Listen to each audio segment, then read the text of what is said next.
यो बारे अलिकति एभोइड गरिदिनुहोस् न। आज एक्चुअली के भएको छ भने हाम्रो सबै लाइनमेनहरूको चाहिँ अब हाई टेन्सन लाइनहरूको चाहिँ 11 kV 33 फोर्स डल्लै नै हाम्रो ब्रेकडाउन भएको छ हिजो राति नै। र यो पावर रिस्टोर जब हुन्छ, जब 33 पावर रिस्टोर हुन्छ तब मात्रै सानो लाइन र ठुलो लाइनमा के भएको छ त्यहाँबाट मात्रै हामीले थाहा पाउन सक्छौँ। ठुलो सोर्स जब आउँछ त्यहाँबाट 11 kV चार्ज हुन्छ, चार्ज भएपछि मात्रै सानो लाइनहरू कहाँ के फल्ट भएको छ कस्तो भएको छ थाहा पाउँछ। त्यही कारण चाहिँ अब ठुलो लाइन रिस्टोर गर्नुको लागि ठुलो लाइनहरू टिमहरू साइडमै छ र हामी सानो लाइनकोहरू चाहिँ के भयो भन्दाखेरि अलिकति यहाँनिर हाम्रो ल्यान्डस्लाइडहरू बेसी भएर अलिकति ड्यामेजहरू भएको छ, त्यही लाइन उठाउनुमा लागिरहेको छौँ रातिदेखि नै। अन्त अलिकति टाइम चाहिँ लाग्छ। तपाईँको एरिया कुन कुन चाहिँ एरियामा क्षति भएको छ?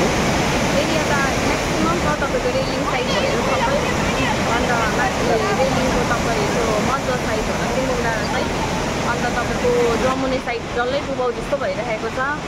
अन्त यो मणिधारा साइड भयो, अन्त यो पुल बजारको त अब दुइटै यो होल आज पुल बजारलाई त अब हामी बत्ती दिनु सकेको छैन, टोटली आइसोलेट गरिरहेको छौँ राति पानीले डल्लै बगाएर लगेर। अनि तपाईँको अरू त अब त्यसै कन्ट्याक्टमै छैन अब अलिकति, किनभने खबरै पाएको छैन, फोनहरू पनि एकअर्काको लागेकै छैन, नेटवर्कहरूले काम गरेको छैन। अनि जति सक्दो अब हामी छिटै पहिला हाई टेन्सन रिस्टोर गरेपछि चाहिँ मोटामोटी बिस्तारै प्रब्लम सल्भ हुन्छ। सबैलाई के मेसेज दिन चाहनुहुन्छ? अब सबैलाई यही भन्न चाहन्छु कि अब रातभरि पानी आएर है अहिले high alert red high alert आइरहेको छ र हामी पनि अब दसैँ चाडबाडको टाइममा अब यो नेचुरल क्यालामिटिजले गर्दा धेरै ड्यामेज भइरहेको छ र दसैँको चाडबाडमा तपाईँहरूलाई प्रोभाइड गर्नु सकेको छैन अहिले बत्ती। र हामी पनि अब सबैजना आफ्नो चाडबाडलाई साइड लगाएर साइडमा आएर काम गरिरहेको छौँ र तपाईँहरू त काइन्डली कोअपरेट गरेर बसिदिनुहोस्। जति सक्दो हामी छिटै लाइन पावर स्टोर गर्ने कोसिस गर्छौँ। Thank you. हुन्छ, धन्यवाद।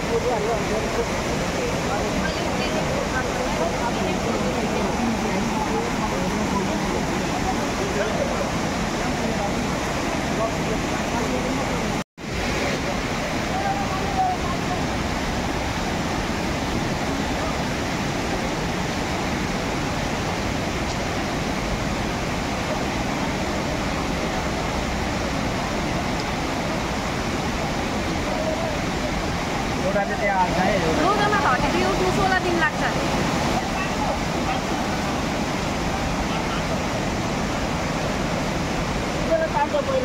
दुध